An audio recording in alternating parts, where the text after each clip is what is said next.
Reflexão da liturgia da palavra desta quarta-feira, dia 11 de julho, 14ª semana do tempo comum. Hoje fazemos memória de São Bento, abade e pai dos monges. A palavra de Deus sempre nos ensina, seja com exemplo de coisas boas, seja com exemplos de situações que não são boas, mas que servem para evitarmos o erro e andarmos no caminho de Deus. Assim encontramos na primeira leitura da profecia de Oséias constatações e alertas. É constatado que Israel era como uma vinha que produzia bons frutos, frutos abundantes. Porém, esses frutos eram empregados de forma inadequada. Os recursos de Israel eram usados para construir coisas que não agradavam a Deus. E o profeta anuncia que se não houver uma mudança de comportamento, ele sofrerá consequências drásticas. Assim também ocorre hoje. Os desmandos políticos trazem sérias consequências para o país, para a sociedade e para os indivíduos.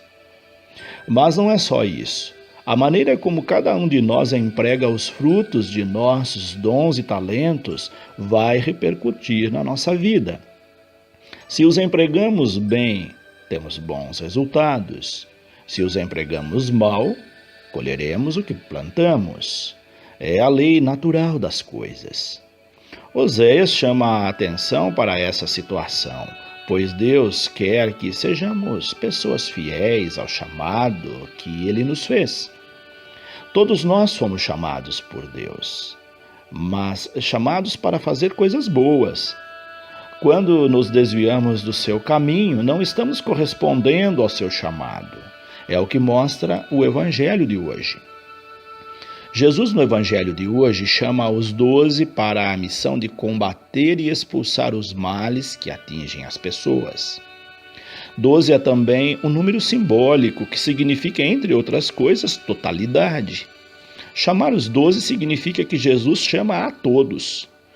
Todos nós temos o dever de ser operários na messe do Senhor, de fazer o bem, de lutar contra os males e expulsar os demônios que se apoderam de pessoas, situações e instituições. Jesus chama os 12 e lhes dá poder, isto é, os capacita para a missão. Vemos aqui que Deus não chama apenas os capacitados, mas capacita os que foram chamados. Assim sendo, não temos de temer o chamado de Deus e achar que não servimos para a missão. Se Ele nos chamou, é porque espera algo de nós e nos prepara para isso. Vemos que Ele chama a todos com as suas diferenças. Quando formamos uma equipe de missão, ou para qualquer outro trabalho ou estudo em grupo, queremos sempre pessoas que tenham alguma similaridade. Nossos grupos de relacionamentos são formados por pessoas com certas semelhanças. Jesus não age assim.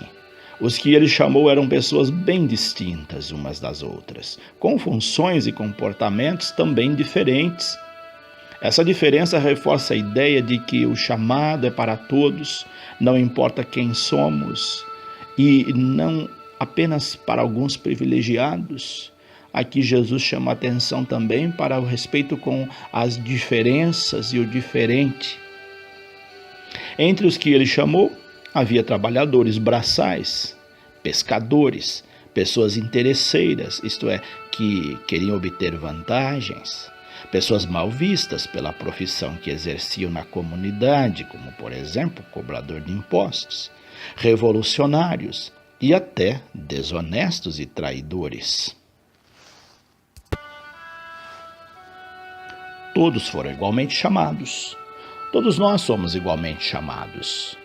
Todos tiveram oportunidades iguais, como também nós temos diante de Deus as mesmas oportunidades. O que pode diferir é a maneira como cada um vai aproveitar as oportunidades recebidas.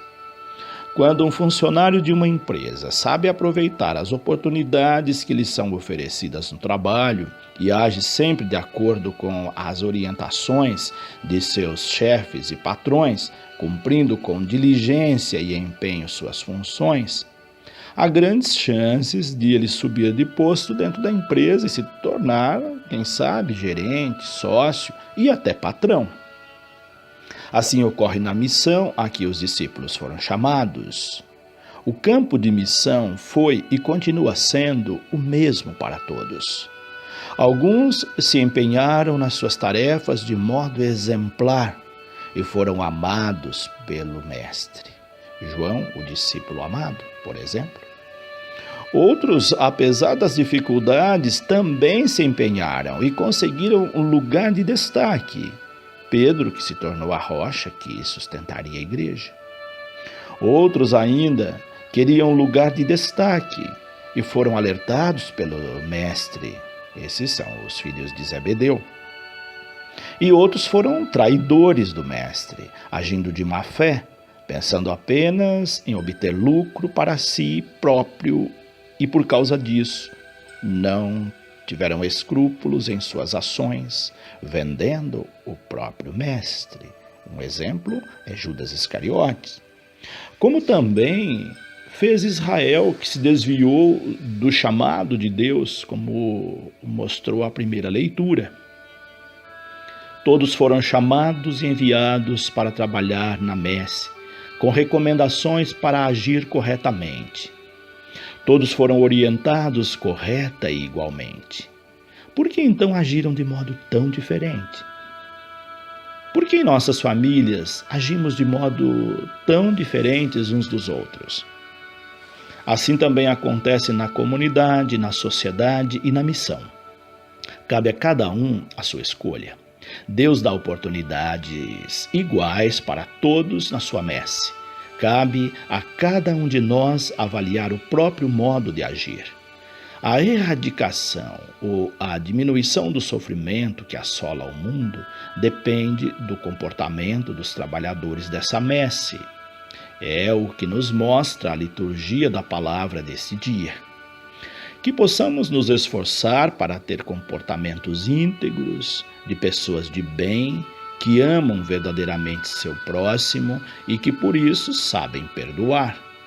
Que saibamos empregar nossos dons e talentos e fazer deste mundo uma vinha do Senhor que produza bons frutos. Deus abençoe a todos. Padre José Carlos Pereira.